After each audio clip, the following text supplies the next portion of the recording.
এটা ঐতিহ্য, এটা আমাদের গৌরব, আমাদের গৌরব। Party mandal office secretary Swapan Kumar Malakar.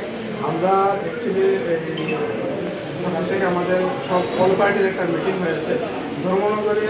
আমরা প্রত্যেকবারই ইলেকশনের সময় একটা সন্ধ্যার সময় একটা স্কোয়াডিং হয় প্রত্যেক পার্টি।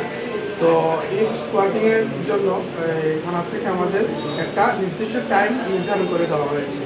তো এই টাইমে আমরা যেমন আজকে যদি সন্ধ্যার সময় আমরা বিজেপি পার্টি কোনো স্কোয়াডিং করি, তাহলে সিপিএম পার্টি ওই টাইমে করবে না, যাতে আমাদের নিজেদের মধ্যে কোনো রকম কোনো সমস্যা না হয়। এর জন্য তারা খুব সুন্দরভাবে একটা টাইম আমাদের নির্ধারণ করে দিয়েছেন। তিনটা পার্টি আমরা আমাদের নির্দিষ্ট টাইম মতো আমরা যাতে সুন্দরভাবে স্কোয়াডিং করতে পারি এবং উৎসবের মেজাজে যাতে আমরা এই ইলেকশনটাকে আমরা এনজয় করতে পারি, এর জন্য আমাদের এই টাকা হয়েছে।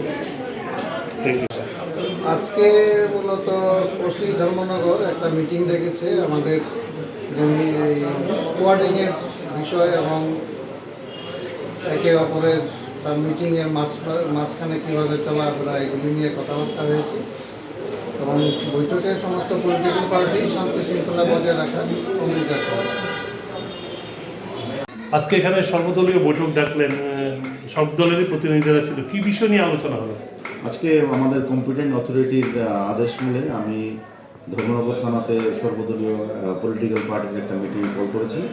সেখানে স্কোয়াডিংয়ের টাইমটা নির্ধারণ করার জন্য আমরা একটা মিটিং করেছি যে পাড়ায় পাড়ায় জায়গায় জায়গায় আশেপাশে গ্রামে গঞ্জে স্কোয়াডিংয়ের টাইমটা একটু ঝামেলা হয়, সেই কারণে স্কোয়াডিংয়ের টাইমটা নিয়ে আমরা একটা মিটিং করেছি।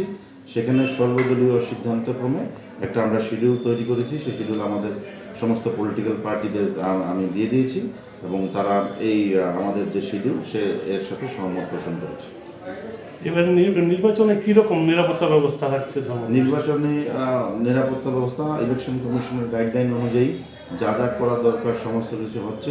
আমাদের এখানে সিআরপিএফ, বিএসএফ, টিএসআর, আমাদের পুলিশ সবাই একসাথে আমরা কাজ করছি। যে স্কেলে ফোর্স আসার কথা সেই স্কেলে ফোর্স আমাদের এখানে এসছে। এখন পর্যন্ত নির্বাচন নিয়ে কোনো ধরনের কোনো অভিযোগ বা কোনো ধরনের কমপ্লেন আমাদের কাছে নাই, সব স্বাভাবিকভাবে চলছে।